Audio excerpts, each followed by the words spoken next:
धोने वाली बहू। शादी के पहले से ही विभा को कपड़े धोने का बड़ा शौक था। कभी नल के नीचे के पास, अरे मेरी नीली वाली लुंगी नहीं दिख रही है। विभा की अम्मा, कहाँ रखी है लुंगी? अरे वो तो विभा ने परसों ही धोकर रखी थी आपकी अलमारी में, देखो वहीं होगी।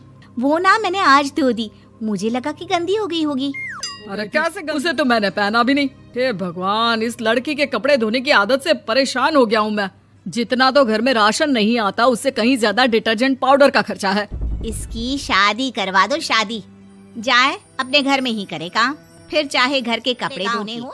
हाँ ठीक बोल रही हो, देखता हूँ मैं कोई लड़का। वो दिन भी आ जाता है जब विभा को देखने लड़के वाले आ जाते हैं। लड़की मुझे अच्छी लगी। होने वाली सास कहती है, बेटी अगर कुछ पूछना है तो पूछ लो। वैसे तो हमारी लड़की बहुत ही शर्मीली है, जान लेती है, इसे क्या पूछना होगा। अरे कैसी बात कर रही हो माँ, मुझे इन लोगों के घर रहना है, सवाल तो कई है। हाँ हाँ बेटा, पूछ लो ना, क्या पूछना है। आप लोगों के घर कपड़े कौन धोता है? सास का मुंह बन जाता है। देखो, अगर तुम ये कहना चाहती हो कि तुम्हें कपड़े धोने नहीं आते तो सुन लो, कपड़े मैं ही धोती हूँ, लेकिन तुम्हारे आ जाने के बाद मैं रुमाल तक नहीं धोऊंगी। अरे चुप रहना भाग्यवान, बहू बेचारी घर आई नहीं, उसे डराना शुरू कर दिया।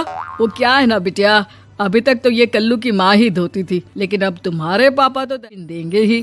तभी विभा की माँ बोल पड़ती है, सवाल भी पूछा तो क्या। वैसे भाई साहब, मशीन की तो फिर भी कपड़े धोने की कैपेसिटी होती है। मतलब जो बिटिया दे रहे हैं ना विभा, इसे कपड़े धोने का बहुत शौक है। ये आप लोगों के क्या, आस पड़ोस गांव मोहल्ले सबके कपड़े धो दे और उफ तक ना करे।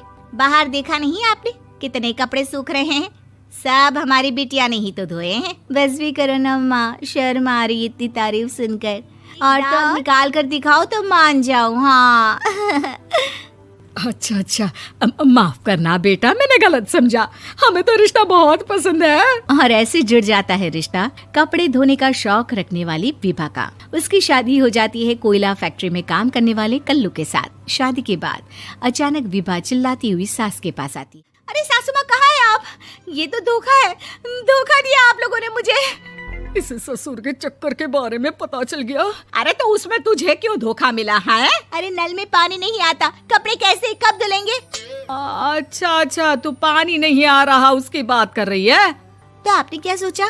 कुछ नहीं। अच्छा, तेरी माँ ने कहा था कि कपड़े धोने का शौक है तुझे, याद आया मुझे। शौक शौक बोलकर कपड़े धोने वाले मेरे जुनून को कम ना आके सासू माँ, कपड़ा धोना मेरा गुरु। तभी पति भी वहाँ आ जाता है। अभी अभी मैंने इसे सनी देओल की फिल्म दिखाई है, उसी के डायलॉग मार रही है माँ। अच्छा सुन, साफ साफ बता रही हूँ, पानी सुबह 4 से 6 और शाम को 10 से 12 आता है, समझी? विभा टाइमिंग सुनकर हैरान हो जाती है। ये क्या भूतों का मोहल्ला है? सुबह 4 बजे उठकर कौन कपड़े धोता है? 4 बजे टंकी में पानी जाता है, फिर सारा दिन धोना ना, किसने मना किया? अरे कैसी बात कर रही है, 200 लीटर की टंकी में कितने कपड़े धो लूंगी मैं? सुबह क्या था, विभा सुबह 4 से लेकर रात के 12 बजे तक कपड़े ही धोती रहती। एक रोज सास पड़ोस से निकलकर कहीं जा रही होती है कि साथ वाली कहती है, हाँ कल्लू की माँ, जरा ये बताओ कि 2 साड़ी है, 2 ब्लाउज और एक पेटीकोट और एक नाड़े वाला लंबा कच्छा। हाँ तो? अरे तो क्या, कितना लोगी धुलाई ये बताओ। धोबन दिख रहे हैं हम क्या? हमारे पति सरकारी नौकरी से है और बेटा सुपरवाइजर है कोयला फैक्ट्री में। धोबन समझ रखा है हमें। हाय रे कल्लू की अम्मा, माफ कर दो, वो तो मोहल्ले में यही सब बता रहे थे कि तुमने बहू को कपड़ा धुलवाने के काम में लगा दिया है। सास को पड़ोसन की बात सुनकर गुस्सा आ जाता है। वो घर पहुंचती है जहां घर के बाहर ही इतने सारे कपड़े सूख रहे होते हैं जितने कि किसी धोबन के घर पर। अरे ओ कल्लू की दुल्हन, बाहर निकल। माँ जी यहीं आ जाओ बाथरूम में चादर। अरे अभी हम धोते हैं, तुमको बाहर निकलो। ये आस पड़ोस वाले बोल रहे हैं कि हम बहू से कपड़े धुलवा धुलवा कर उसे कपड़ा धोने वाली बना दिए हैं। अरे छोड़ो ना माँ जी, किन लोगों की बातों में आती हो? आस पास के लोगों का तो काम ही होता है कि वो किसी तरह सास बहू को लड़ा दे। बहू सारे घर के कपड़े धोती है, ये क्या कम है? बोलिए।